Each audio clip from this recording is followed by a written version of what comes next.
Can you hear me now? Oh boy.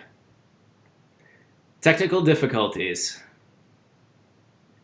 Sorry, guys. This is our first run of trying this method, so it's gonna take a little bit of time. Oh man. Jared, is it maybe pulling from your mic rather than your AirPods? No, it's not pulling it. Oh yeah, let me see the audio source. Good question. Good question. Good question. Good question. No, it's pulling in. Oh. Let's see. Can you guys hear me now? All right. How about you guys talk? How about you, the other two you guys? Kyle, go ahead. Yeah, Kyle, I'm the editor-in-chief of Thrifty Traveler. We're trying this out. Clearly, it's going very well so far. To This is give you all guys right. some insight into the future of travel. Oh man, technology. Wow. And we're millennials. We're supposed to be good at this. All right. So everybody's a go. So I'll just start this all over. Thank you to all of you guys. You're all Thrifty Traveler premium subscribers. And just want to thank you for tuning in to, yeah, the future of travel. We're going to be talking. I'm Jared Komorowski, the founder of Thrifty Traveler. I'm going to be talking to you all about kind of what we're seeing with airfare trends, prices. And Kyle is our editor in chief of thriftytraveler.com, and he's going to be discussing, yeah, industry trends for the next, 3, 6, 9 months, year, 2 years, 3 years. And my co-founder Nick Cerati, he's our resident points and miles expert, and he's going to be talking all about, what is the impact of COVID-19 on, the points and miles space, which probably a lot of you aren't focusing too much on points and miles now, but this is a huge opportunity for the future, and Nick's going to be talking all about that.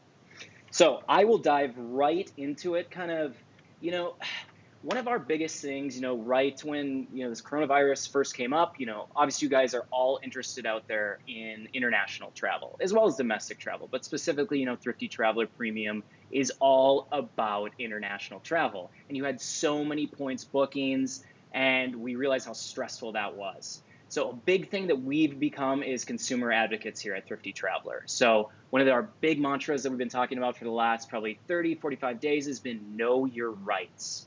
There's so many different cancellation policies for those of you who have upcoming travel, and the airlines want to give you a voucher for future travel. But we want you guys to get a refund when you're due a refund. So some of the big things that you want to be looking out for is if your flight is canceled, if it touches US soil in any way on the departure or return, you are due a refund. So this is a really important concept. The airlines are going to want to give you a voucher, but you have to ask for a refund and they will give you a cash refund. Another big one is if there's a big schedule change. For Delta, it's an hour and a half if you have a schedule change, or let's say you have a nonstop flight and you now have a connection, you're due a refund. Like I said, Delta has, if your connection changes by an hour and a half, you're due a refund. United and American have a little bit more lengthy requirements to get a refund. So we have so many we have a great flow chart that Kyle created. And there's so much more information at thriftytraveler.com/COVID-19, all one word, COVID-19, no dash. So go there, tons of different resources that our team has put together in the last 45 days. So take advantage of that. Know your rights to a refund and get one if you possibly can. All right. So some other tips for kind of booking in kind of these uncertain times. We have a great YouTube video that's all about this. And I just want to go through very quickly, like, what are our best tips?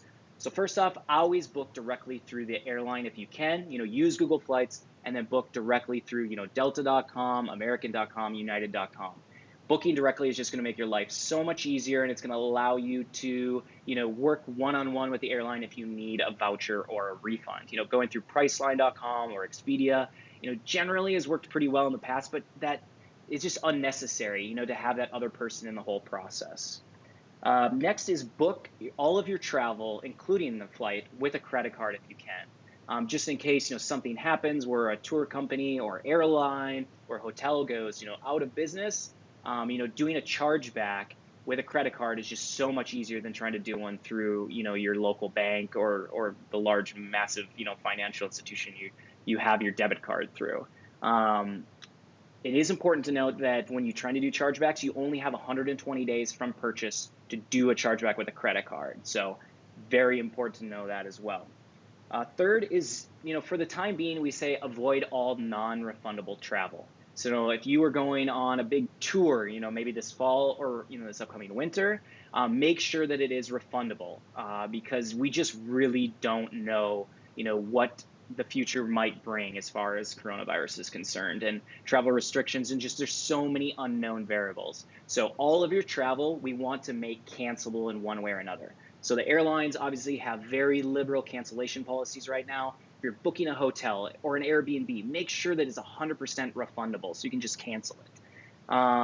If you're going on a cruise or anything big like that, make sure that it is refundable. Always read the fine print. One of our best recommendations right now, if you have them, is book with Delta Sky Miles. Like obviously American has their own Advantage program and United has their own loyalty program as well, and they're generally pretty good, but Delta is just killing it right now. Like you can make a Sky Miles booking in the future, and as long as it's made this month, you can cancel it and get your points redeposited and taxes and fees back, no questions asked, online. You don't have to talk to anyone. So it's one of the easiest ways to make an online booking. Normally you could only cancel award bookings if you had status with Delta, but Delta's just making it so easy, and we've been very impressed with how Delta's treated their customers just in general.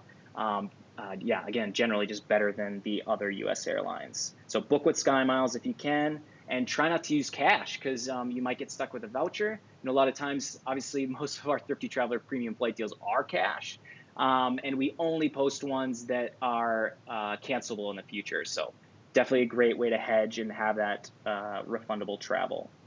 Another one is avoid booking foreign airlines. Now, normally, some of the best airlines in the world are foreign airlines. I think of Qatar Airways, the #1 airline in the world, or Singapore, which is #2.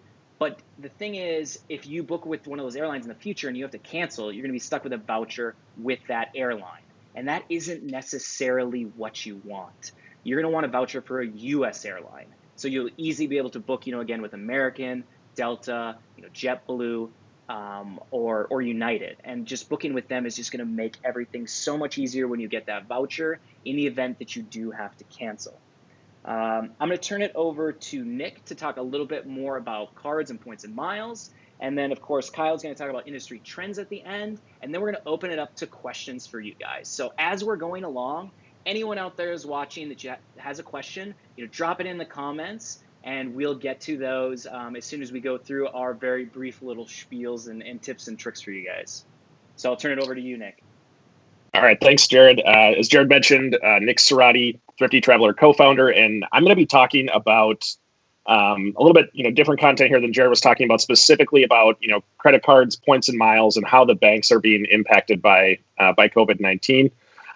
Some of this information has already been shared via our the Extra Mile newsletter that I hope some of you premium subscribers are already subscribed to.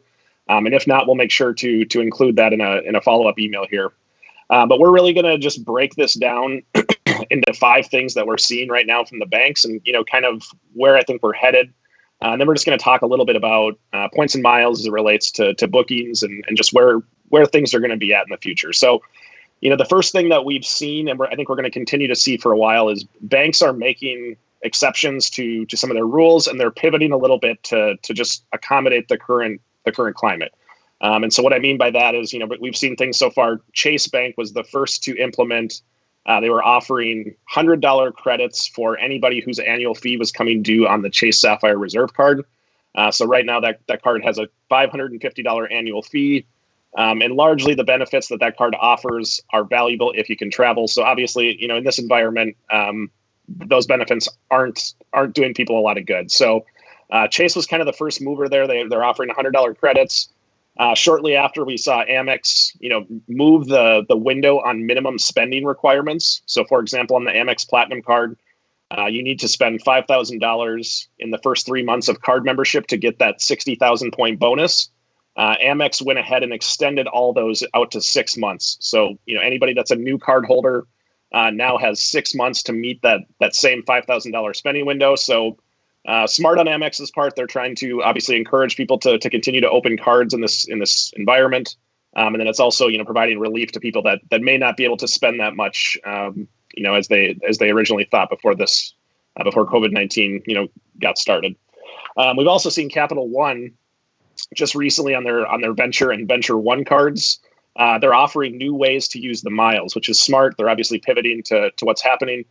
So not only can you use those for travel now, which has become harder for obvious reasons, you can now use those points for restaurants, food delivery services, and a number of different streaming options. So, again, Capital One offering more ways to use those points. It's helping unload some of that, some of those miles from their system, obviously taking that debt load off. So I think we're going to see more of that as we go here. And Amex has said that in the next couple of weeks, they're going to be announcing some new benefits on the Amex Platinum card. So a little later than some of the other banks, but certainly something to keep an eye on, and we will be covering that as it happens here in the next few weeks at thriftytraveler.com.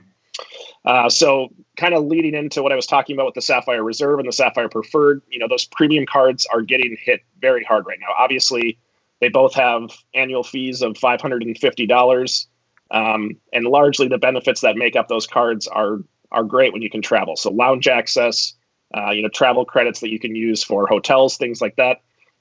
So it's going to be interesting to see what they do with that. I think, Chase has already offered that $100 annual fee credit. I really think they're going to need to do more than that to avoid, mass cancellations as travel just is harder right now.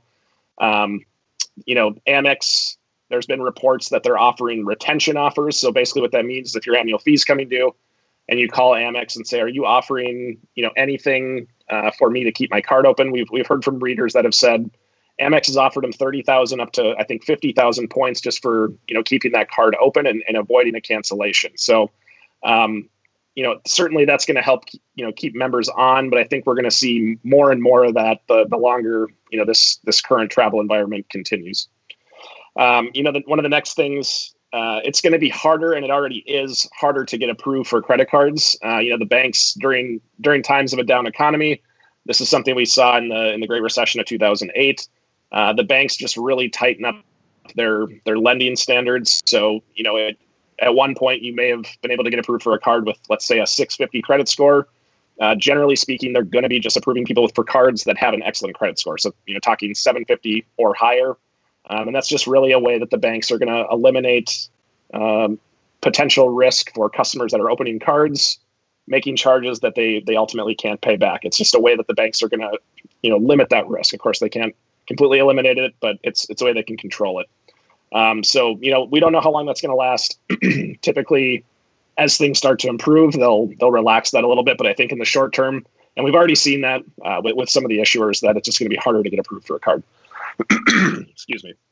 Another thing I think we're going to see, and we've already, again, seen a little bit of it, is banks are going to tighten up their credit card portfolio. And what I mean there is just, the cards that they actually are offering. So just recently, Chase has eliminated 3 cards from their website, the Chase Slate, one of the United Business cards, and one of the Southwest Business cards. So my guess there is those are cards that are generally being applied for by what the bank would consider riskier customers. So they're just making those go away. They're going to focus consumers on products that are profitable for the bank. And, ultimately that makes sense for the bank to still issue. Lastly, and I think this is probably one of the most important ones, is, bigger welcome bonus offers are, in the meantime, they're going to go away. We saw Delta and American Express had their highest ever offer on their suite of co-branded cards, which ended on April 1st. So for a couple months, it was possible to get up to 100,000 miles, depending on which version of the card you got. That is now done, and there's currently 2 cards left that are offering increased offers. One of those is the United Explorer card, which that offer ends tomorrow. 60,000 United miles after spending $3,000 in the first 3 months. And then also there's still an increased offer on the IHG Rewards Club Premier card, which is also a great hotel card. And that's right now supposed to go through the end of June. But I think once those 2 are over, it's going to be a while before we see, some of these larger credit card offers that have been kind of standard from the last 10 years. Talking more about that as we saw with the Great Recession, obviously that was a man-made crisis. The current environment for COVID-19 is not. But I think the way the banks recover from that is going to be largely, the same. We're going to come out of this environment and we're going to see huge credit card offers again, which is, really what we saw after the recession in 2008. 2010, even up to a few months ago, has been an incredible time to apply for a credit card. Offers have never been higher. Banks are competing for, shares of our wallet like they never have before. Obviously COVID-19 has completely put the brakes on that, but I think on the other side of this, that's going to continue, and we may see offers, like we did in 2010 that we've never seen before. So it's going to be an interesting trend to follow. And obviously, we don't know when this is going to be over, but I think that'll be a good indicator of us being on the other side of it is when we start to see some of these offers again. So, lastly here before I hand it over to Kyle, on the points and miles front, these cards, the points that these cards are earning, as Jared already touched on, right now, Delta Sky Miles are hands down the best way to book if you're going to use your miles. You can book anything currently out to the end of May, so May 31st, with your Sky Miles. And if you need to cancel or anything, you can cancel, get a full refund. And they are refunding waiving the redeposit fee, something they typically only do for their most elite flyers. So some of the other airlines, as Jared touched on, have some different restrictions that you'll need to, meet if you want to get a full refund. Delta is crushing it on the customer service front from a number of different aspects, but Sky Miles bookings right now are certainly one of them. And the last thing I want to touch on quick is award space. So if you're looking to use your miles for a business class seat, maybe even an economy seat, arguably there's probably never been a better time to find availability to fly some of these routes. Whether you're talking Singapore, Qatar, Sky Miles, booking Delta flights through Virgin Atlantic. I was looking at award space earlier today. It's wide open. So of course, the airlines are trying to fill seats. There's risks that go along with that, but it's an incredible time to potentially book something, out into the future. But more so, I would say that right now is a great time to kind of retool, think about your award strategy, what points you're earning, and potentially, how you want to use those for a future trip. Because right now it's wide open. And I guess, we'll talk more about that here at the end, but I'll hand it over to Kyle to talk kind of what you're seeing on the. Briefly, before we turn it over to Kyle, why don't you talk a little bit about credit card consulting, since we're all premium subscribers here? So yes, that's a great point, Jared. So we do offer free travel rewards credit card consulting for our premium members. So to take advantage of that, all you need to do is log into your premium account, and there'll be a tab within there that says credit card consulting. It will bring you to a form, which will have some questions for you, and that will get emailed to our team. And there's a good chance that I'll be the one that responds to that. But it's really designed to just help you guys pick the right credit card to kind of help you navigate this space, help you, meet your travel goals as far as where you want to go.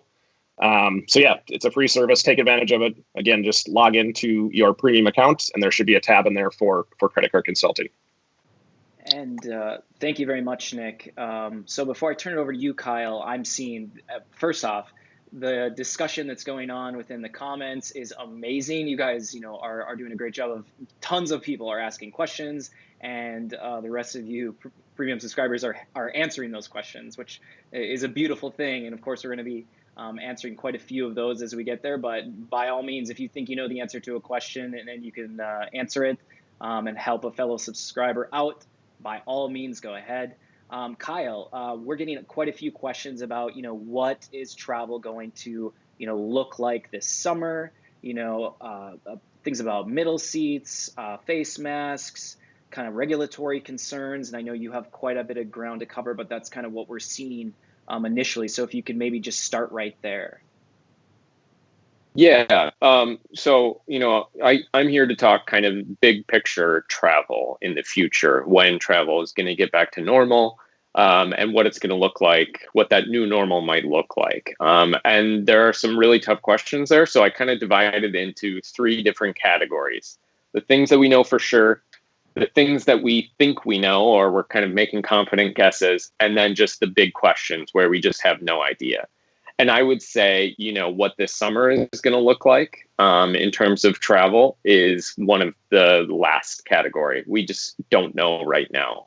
I think it's fair to say that, especially here in the United States, we don't have coronavirus under wraps. And that is really what has driven just an absolute fall off the cliff demand for travel. That's why, there are about 5% of the travelers in the United States today as compared to this time last year.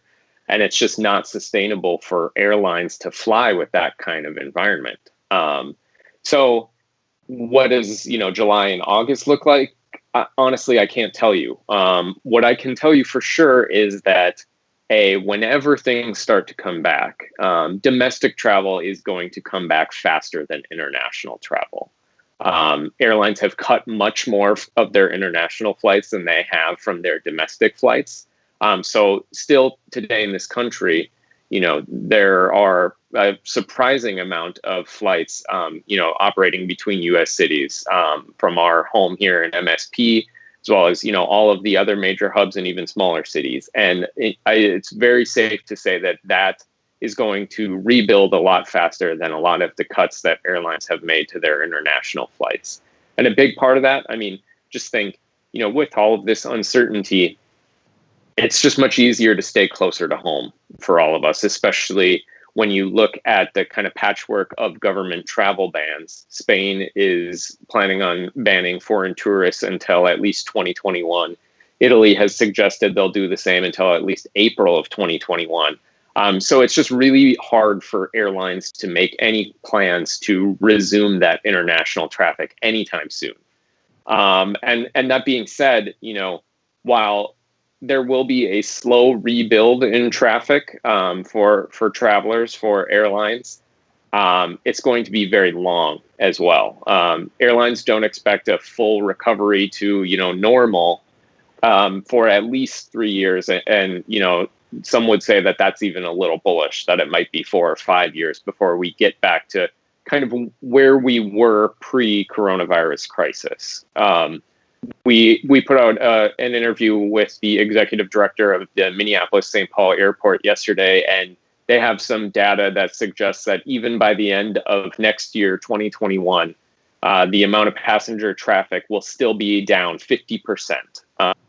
So it's safe to say that, while, we'll certainly be able to travel at some point, hopefully relatively soon, it's not going to look like what it has looked like for the last several years for a long time.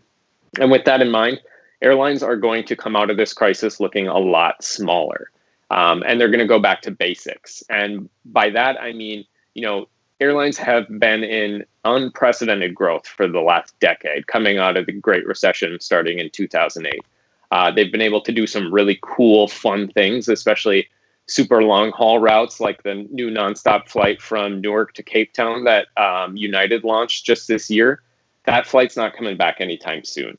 And the same is true for flights, just for example, into smaller destinations within Europe, such as Edinburgh, Glasgow, Milan, and Venice. Airlines are going to focus, especially when it comes to international service, on those huge premium routes into major cities. So London, Paris, Amsterdam, Frankfurt in Germany, and anything else is going to come back much slower. To end on this section of what we know for sure on an optimistic note, countries at some point when they're ready, they're going to need us.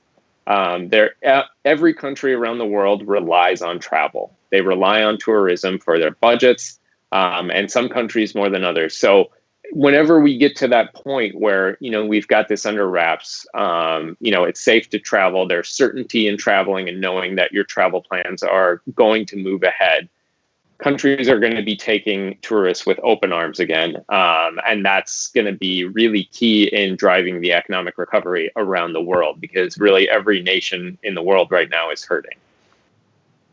To move on to the things that we think we know, we wrote a story last week about these free change and cancellation fares. And our thought is that these are going to stick around for a long time. Right now, most airlines say if you buy your ticket by May 31st, for any travel, whether you're traveling, just in the summer or as far out as, March and April of 2021. As long as you buy before May 31st, you get free change and cancellation on that. You can cancel it for a voucher or change your departure and return date for free without paying a fee. That's just going to keep getting extended. It's the only way that travelers right now can make travel plans and book a flight with any certainty that they're not just going to get screwed over and, have spent a few $100. So, our guess is that, that's going to continue for at least the next several months until, some of the uncertainty around coronavirus and how it affects travel plans starts to come into focus. We think that, some form of health screening is going to become the norm in this country and around the world. What that looks like, we don't really know. Is it going to be part of the TSA airport security process? Is it going to be up to the airlines? Some airlines have suggested what they call an immunity passport. I don't know how that works exactly, but the idea is that you show that, you are immune to the coronavirus because you've had it before. The science doesn't even back that up yet, but it's certainly a possibility that people are exploring. But I keep looking back to September 11th, and the TSA it did not exist before that. The airport security procedures as we know them today were born out of terrorist attacks. And I think that coming out of this coronavirus crisis, we are going to see health security come from that. Again, we don't know exactly what that looks like. Airlines are starting to require passengers to wear, face masks when they travel on board their planes and through airports. That's certainly going to be a part of this, but I would expect to see a lot more from airlines as well as airports and the TSA in terms of making sure that the people moving through airports and on airplanes are healthy. And that being said, planes are going to be much, much emptier for a long time.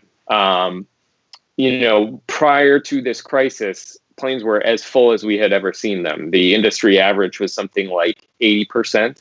And I'm sure all of you have been on planes, especially within the United States, that were 100% full. Right now, according to industry averages, that's about 12.5%. It's going to continue creeping up, but it's going to be a long time before we see, those very jam-packed full planes. And that means that, ironically, once it's okay for all of us to travel, it's probably going to be a lot more comfortable. Jared brought up the possibility of middle seats and whether they'll be blocked. This is, again, just my guess, but some airlines are currently blocking middle seats, Delta among them, on all of their flights. Others have said they'll do it as needed. And people have kind of called for a ban across the entire airline industry on middle seats. I don't personally see that happening. I think airlines will continue leaving middle seats open for as long as travel is low enough to support that. And that when the time comes that we can all travel safely with each other, the need to do something like that will just no longer be there. So I think middle seats will just remain open for a while as needed because just so few people are traveling. But eventually that too is going to go away. And then, let's talk about a couple of big questions. And the first one is just, is it ever going to be the same? Is travel going to be the same? No, probably not. I don't think that, air travel, hotels, Airbnb, everything that we all do when we travel, I don't think it's going to be ever going to be exactly the same as it was, in January of 2020. What changes happen? A lot of the things that I just talked about, and then probably a lot of things that we just haven't even thought of yet. So I don't really have a good answer for anyone about, what travel is really going to look like once we get on the other side of this. And then there's a big question about how many airlines can survive this. The answer is, again, I don't really know. I think it's fair to say that most, if not all of the really big airlines are going to be okay. Some may go through bankruptcy. That's not the end of the world. A lot of airlines went through bankruptcy after 2008, the recession. But some others, especially airlines that weren't doing so well financially prior to this crisis, are likely not going to make it, or certainly will not look anything like what they looked like prior to this crisis. And I think most importantly, we all need to keep our eyes on the likes of Norwegian Air.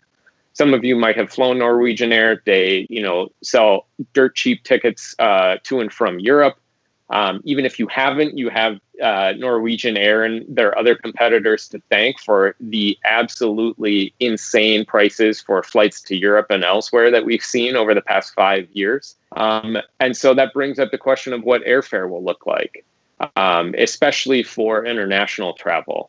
And the survival of airlines like Norwegian and even Spirit here domestically in the United States is going to be so critical for what airfare looks like, what flight prices look like once we get on the other side of this. There are questions about supply and demand. I mean, that's the biggest thing that drives the price of airfare in this country and across the world.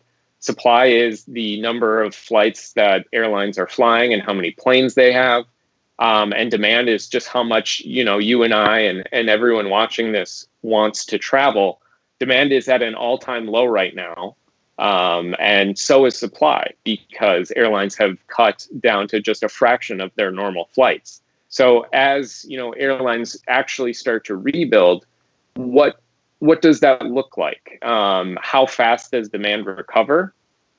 We don't know that. We don't know the answer to that question right now. And how fast will airlines be able to kind of ramp up their supply of flights? And what does that mean for, just how cheaply they can price or are willing to price flights in order to fill those seats? If airlines aren't willing to start flying more, significantly more, we might not see, the really great deals that we've all gotten accustomed to for a little while that part of that equation starts to right size. And this is just a huge, long-winded discussion to say we just really have no idea what airfare looks like coming out of this. Airlines definitely will want to show, especially their investors, that they can fill seats. So I do think that there are going to be at least some very targeted fare sales once we get on the other side of this. And that's great news. And then finally, Jared and Nick both alluded to this. Are countries going to open up, once the situation starts to stabilize, or are they going to tighten up and start restricting more foreign travel? We saw today Argentina is saying that they may not even allow any flights in and out of their country until at least September. If that becomes the norm, we're probably in for a longer pause than we are all hoping for, especially for international travel. But again, Argentina could just be a major outlier. Other countries may be ready to open up to foreign travelers much sooner than that. And that's all I got. I mean, there are some huge questions here. And, unfortunately, while it feels like the last 2 months have been about a decade, we're still kind of in the early stages of this. So there are a lot of unanswered questions. Kyle, that's some great analysis. And I think, the kind of the summary of that is I think the next 1, 2, 3 months is when we're really going to know how long the impact of travel is going to be, how quickly do things open up worldwide. Things just opening up in the US is just one small piece of this puzzle. We can kind of give our expert opinion, but there's just so many variables. I do think, obviously you're all Thrifty Traveler Premium subscribers, and we thank you for that, and helping to support our small business. As far as premium deals are concerned, one of the famous quotes is, in every crisis, there's opportunity. And I think as far as, and when I say opportunity, I mean as far as cheap flights are concerned. I think that there will be some very interesting flight deals that we're going to see. The industry has been incredibly shaken up. And of course, you guys will be the first to know via those emails into your inbox, whether it's cash flights or points and miles flights with Delta Sky Miles or American Advantage Miles or United Miles. You guys are going to be the first to know. We are looking every single day, our ears to the ground, and we're pretty we're very interested to see what the future is going to bring. There will be cheap flights. As Kyle talked about, the economics of supply and demand, and at least for the foreseeable future. So, and with these very liberal cancellation policies, it's pretty safe as long as you book on a U.S. based airline. Booking a future flight. Worst comes to worst, you get a voucher, and it shouldn't you shouldn't have too many concerns. Don't probably be booking $2,000 or $3,000 big family trips because you don't want maybe a $3,000 Delta voucher. But I know we are making a concerted effort here at Thrifty Traveler for our premium deals to keep them under $500, to keep those vouchers if you end up having to take a voucher, to keep them small, and also as we talked about in the beginning, to get a refund when you possibly can. And your concerns are definitely every single deal that we send out. We're making sure that our customers, you guys, you premium subscribers, are taken care of. So with that, I'm gonna turn it over to some of these questions, and we have so many amazing questions. So we have this new feature where we can add the question right to the screen, and I'm the only one that can see them, and I think you guys can see them out there too, but Kyle and Nick cannot. So I will reread the question, and Jason asks, if an airline bankrupts, are the vouchers worthless? So my opinion, and I'll ask these guys to chime in after me, if it's a US-based airline and they do go into some form of bankruptcy, so in the US, there's two different forms of corporate bankruptcy. Without getting too nerdy, there's where the actual airline is gone and no longer exists. In that instance, and this is a rare event, your voucher would be worthless. But for the most point, for all intents and purposes, in the U.S., we've typically seen where a airline declares bankruptcy, but it's just a reorganization of their debts and obligations. Without getting too nerdy, where your vouchers would more than likely still continue to exist. So for the most part, I wouldn't be too worried about accepting a voucher from one of the main U.S. airlines. American, Delta, United, JetBlue, even Sun Country, Spirit. Southwest. For the most part, Southwest, yes, of course.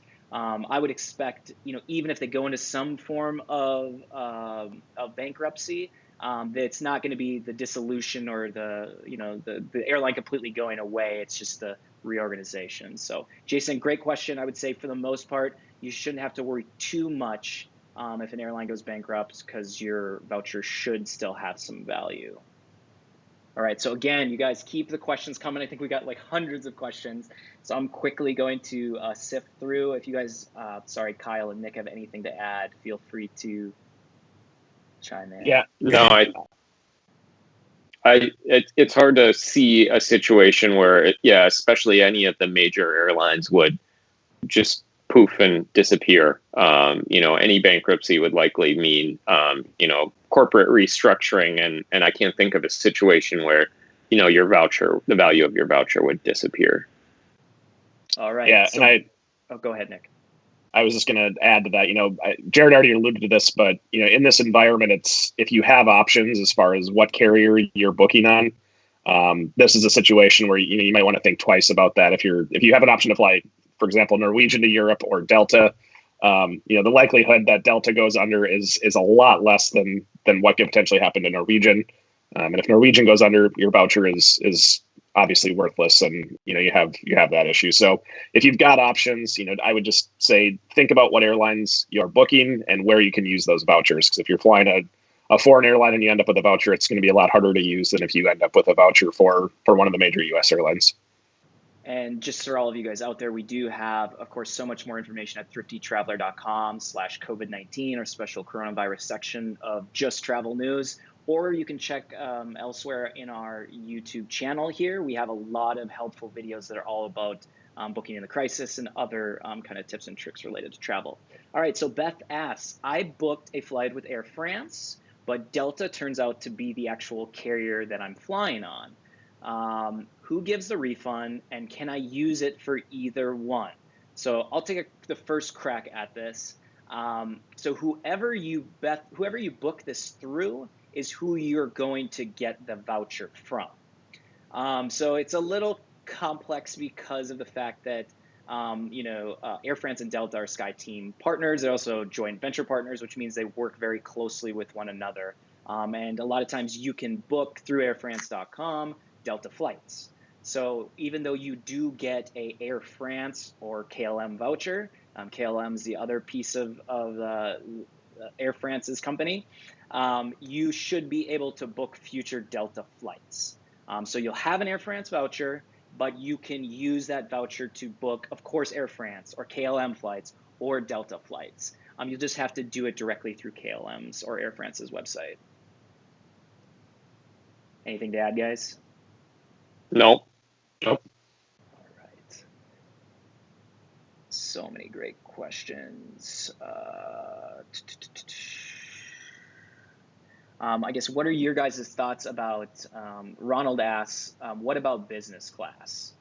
Kyle, maybe if you just want to talk a little bit about kind of what you think, we'll see with business class. Are more people going to be flying business class now? And then, of course, Nick, the points and miles, maybe if you could just touch on a couple of the points you've already made. Yeah, I mean, I think certainly business class cabins, after demand for travel starts to recover, I think it's certainly possible that business class cabins get a little more full, because people who have discretionary income to spend on travel may think, what, I'm done sitting right next to a stranger I don't know. A business class ticket, let's say round trip ticket from the United States to Europe, it might cost $5,000. I don't spend $5,000 on airfare, but to some people that may sound great. So I think we're going to see more people making that decision for sure. The flip side of that is how do businesses react to this, especially when they've spent the last 2 months, doing Zoom conference calls? Are they going to be less likely to put people in a business class cabin and just have them stay home? I think it's a little too early to say, honestly. I know a lot of people think, oh, well, no one's going to pay for business class tickets anymore, or plane tickets in general for business travelers. And I think that's maybe a little knee-jerk reaction. I do think that's going to happen. I also think that it's possible that business travelers who would normally book premium economy, which is kind of the economy plus, you get a leg rest, a lot more leg room, fewer people in the cabin, but you're still pretty close to people. So I think it's also possible that business travelers who were booking premium economy before start moving into business class as well, just because there's so much more space. So that's a long-winded way of saying TBD. Yeah, and I can just add a couple thoughts on the points and miles side of things. I alluded to this earlier, but from a booking perspective, there's probably arguably, and Jared and Kyle, you can chime in as well here, but arguably there's probably never been a better time to find award space. And so what I mean by that is, just because you can use miles to book a business class seat with an airline, you can't just book it. There has to be award availability. And in normal times, the airlines don't necessarily release a lot of award availability, so it can be a really hard thing to find. A good example of that is, Qatar Airways. You can book Qatar Airways flights. Qatar is one of the top airlines in the world. Amazing business class experience. Their Q suites get rated the best business class seat in the world. Generally, there's not a lot of availability that's bookable through the American Airlines website. If you go out to American Airlines right now, their website, and search for Qatar award availability, it is wide open, all the way into March of next year. So again, they're trying to fill those seats, which there just isn't demand for right now. So if you have points and miles, right now is a pretty phenomenal time to actually book into the future. Of course, will that travel happen? I don't think anyone knows the answer to that right now, but from a points and miles perspective, it's a great time to book business class seats. All right, great. And I would just add to that, if you're interested in booking Qatar Q suites, for example, using American Miles, I would just wait a little bit until June 1st, because that's when American's new change in cancellation policy for Advantage Award bookings kicks in. And so as long as you book your ticket after June 1st, you can change or cancel that reservation for free as long as it's 60 days prior to your departure date. So that's just a lot more flexibility when you're using American Miles to book Qatar, to book Japan Airlines or Cathay Pacific than you currently have for the next month or so. So just hold off a little bit. Yep, great point, Kyle. All right, so kind of still talking about points and miles. Crystal has a really great question. She asks, should we be booking flights with points now for future travel? And then what's the likelihood of points and miles retaining their value? And the third question is it possible that points disappear completely or availability disappears completely due to or points gouging? Lots of questions there. So let's just pick out Nick, maybe talk a little bit about what's the likelihood of points and miles retaining their value? Yeah, that's a really interesting question, and I think the first thing that we need to just level set here is points and miles are huge business for both the airlines and the banks. Pretty recently, Delta and American Express have a co-branded card agreement, so American Express issues the Delta cards. They just recently renewed their agreement through, I forget the year, but it's for the foreseeable future. Like we're talking, the next 10 years. And that's like $1 billion agreement. And that's, basically American Express is buying Delta Sky Miles so that they can issue them to cardholders. So the likelihood of them disappearing, I don't think is high because of the fact of how profitable they are for both organizations. As far as, points and miles getting devalued, I think it really depends on what points we're talking about. And I know Jared and Kyle probably have thoughts on this as well, but as those banks have more and more and more, and they can offer, higher welcome offer bonuses sometime into the future once this crisis, we're on the other side of it. Are the airlines going to respond to that by saying, instead of costing 60,000 miles to fly this route, it's now going to cost 80 because the market's been, oversaturated with points and miles? I don't know the answer to that question. It's certainly interesting, but what I will always say is, points are never going to get more valuable. That's a very rare thing in this industry. And if you have points, we call it something called points paralysis, where people, have millions of points and they don't want to use them because they're afraid that they're not going to get the absolute maximum value out of them. Use your points. At the end of the day, that's what they're there for. I know it's harder in this environment, but the likelihood that they're going to get less valuable, regardless of COVID-19, is very high. So that's just something to always keep in mind with points and miles. All right, let's transition to the next question. Nicole asks, what trips have the three of you booked in the future? Give me a sense of how far out you are booking. So I will just go first. I generally don't travel during the summer, or travel a lot less, so I didn't have anything booked until this fall. My first trip is actually, I think, in October or November. And then Nick and I are going on a trip in December to hopefully Buenos Aires, Argentina. So yeah, a lot of my travel is until next fall. That's not saying that I'm not going to travel, maybe late summer or early fall. It's just things are kind of up in the air, at least for me personally right now. A lot of these things are very personal decisions, and there's just so many variables. So I'll turn it over to you, Kyle. Yeah, the only thing that I have on the books right now is a trip to San Francisco in early September. I feel okay about that, but ask me again in a month and I'll let you know. My wife and I are supposed to go to London in late August, and actually earlier this week found out that the return flight, we're going to fly into London, drive up into Scotland and fly home from Glasgow. But the flight from Glasgow to JFK got canceled. So I'm assuming that trip is probably done for at this point. But we're going to see if we can, if it's worth salvaging, if the situation has cleared up by then, or if there is even a way to kind of reroute our trip home. We're just not sure. Nick? Yep, I have two flights currently booked. The first one is in October. It's a flight to Nashville. So That is actually a flight to go to a sporting event that is at the Nashville Predators Arena. It's a college hockey game, which at this point, I'm not sure if that game is going to take place. So that is a big TBD as if whether that trip's going to happen or not. Delta hasn't canceled the flight, and there's been no schedule change to it yet. Of course, this is out into October, so that is still booked. Not holding my breath that trip's going to happen. And as Jared already alluded to, my other trip is Buenos Aires, and we'll see what happens. That's in December, and again, a lot of question marks there with Argentina essentially banning travelers through September as of today. So we'll see. All right, great questions, guys. Keep them coming. Kelly asks, "What are your thoughts on travel to Hawaii?" So Hawaii, obviously a U.S. state.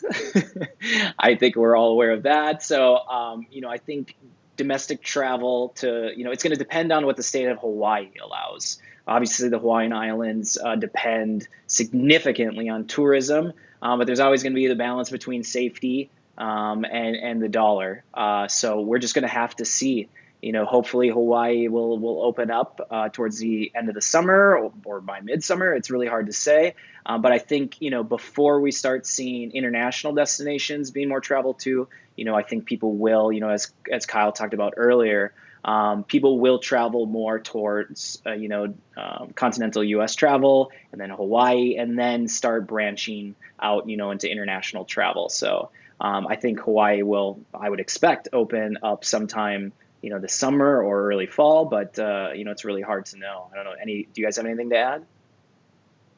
Yeah, I would just say it might just get a little bit harder to get to, where you want to go in Hawaii. All of the major U.S. carriers have typically flown to each of the 4 major airlines nonstop from, the mainland. That has changed. They're now basically all only flying to Honolulu. So it's super easy to connect onward to Maui, to Kauai, to the Big Island. So you don't have to worry about getting where you're going. But for, the foreseeable future, you might just have to make a connection on a flight from the mainland, whereas before you could have flown directly to Kauai or directly to Maui. There's just no telling how long that part of it is going to last. All right. Let's see. Kobe added a good thing here. Let me try. He said, points always devalue. They never appreciate. Nick, can you maybe just talk about that a little bit? Yeah, so I did touch on that a little bit with the previous question, but that's a great point. The airlines and the banks that issue points, depending, doesn't matter really what you're talking about, they're going to get less valuable. A lot of times it happens overnight. Like you'll wake up, good example of that. I mean, there's plenty of examples, but, flying Emirates first class, you can book it with Alaska Airlines miles. And a couple of years ago now, I think this was back in 2016, it used to cost 100,000 miles for a one-way first class ticket on Emirates booked with Alaska. Like literally overnight, they said, you know what, that's now going to cost 150,000. So that's commonplace. A lot of times you're not going to even get a warning. So, we always say, the best use of your points and miles is for a trip that you otherwise wouldn't take or wouldn't be able to afford. Don't get points paralysis. Use your points. That's what they're there for. We have a ton of content on our website to help you make informed decisions about great ways to do that. But yeah, that's a great point. They're not going to get more valuable. The airlines just aren't in the business of making those points more valuable and easier to understand. All right. Next question, Kendra asks, if I already rebooked an original flight through a travel credit and now this flight isn't an option due to COVID, will I have any option of getting a refund for my original purchase? Yeah, if the flight gets canceled, for sure, you would still be eligible for a refund of the original amount that you paid. So let's say you bought a ticket initially for $300, canceled that for a voucher, booked a flight for $500. You would absolutely be eligible to get at least $300 back to your credit card or debit card or however you paid for that initial ticket. If the airline doesn't cancel your flight and, you just say, well, this doesn't look so good right now with coronavirus. I think it's going to depend by the airline whether they decide to let you cancel again for a voucher, or if it was a one-time cancellation. Airlines are constantly changing their cancellation policies for situations like these. So it really, really varies by airline. All right, thank you, Kyle. And we got 2 more questions left. The first one is Travel with Wendy asks, I'm supposed to fly to Europe in June and they haven't canceled flights yet. What do you guys recommend? The biggest thing that we tell people is just wait as long as you can. Airlines in many cases are waiting until just a few days even before your flight is scheduled to depart to cancel it.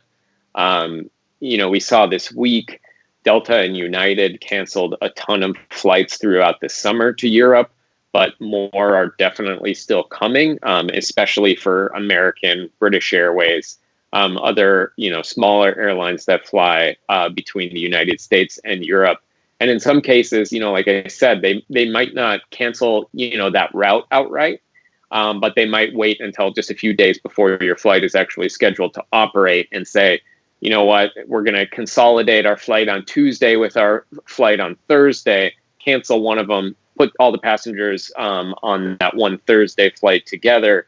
But, if you were scheduled on Tuesday and your flight moves by 2 days, you're eligible for a refund there. So I would certainly not hesitate or feel, scared about waiting up until, certainly at least a week before your flight is scheduled to depart, to make a final decision about what to do with it, because those cancellation decisions can happen pretty last minute. Thanks, I would just add quickly as well, we have a great resource. It's a flow chart to help you kind of walk through these decisions. If you go to thriftytraveler.com/refunds, there's an awesome flow chart that Kyle put together that helps you walk through, what options you have as far as getting a voucher versus a refund. So it's a great resource. Go check it out if you have additional questions about that topic. All right. So our last question is Chuck asks, and this is a question for you, Nick. Will the Chase $100 credit require me to contact Chase, or will it be applied automatically? That's a great question. So, what Chase has done right away is anybody that had an annual fee on their Chase Sapphire Reserve card that was coming due, I think it was June was the cutoff. They were automatically applying that $100 to your account. So when it hit, the $100 credit would come. If your annual fee is due after June, so let's say you're going to renew in September, October, November, whatever it is, I don't believe Chase has made an announcement on that. But I think if the travel environment hasn't recovered even somewhat, I don't see a situation where they're not going to extend that. Really all that's going to do is just create massive churn of Sapphire Reserve cardholders. But I would say at this point, it's not official yet. Anything that's renewing after June, you can certainly reach out to Chase. The worst they're going to tell you is, no, you're not eligible for it yet. But they're not automatically doing it for anybody renewing after June. All right. Great. Thank you, Nick. And Nathan commented, just signed up for Thrifty Traveler University. So for all of you premium subscribers, that can't travel right now, but you want to take your travel to the next level, definitely check out Thrifty Traveler University. It's our team's travel hacking online course at thriftytraveler.com/university. A great opportunity to learn more about travel hacking and how to, book those cheap cash flights for free. So I know I can speak for all of our team that it was a great answering all of your premium member questions. And YouTube Live, although it started off a little slow for those of you guys who were with us for the first minute or two, thank you for sticking through with us. Amazing questions. If you want to learn more about kind of our travel tips related to coronavirus and kind of how to navigate these strange times, go to thriftytraveler.com/COVID-19, COVID-19, all one word. Another one, if you have an upcoming flight, Kyle made an amazing flowchart for whether to get a voucher or a refund, thriftytraveler.com/refunds. And anything else that you guys would like to add?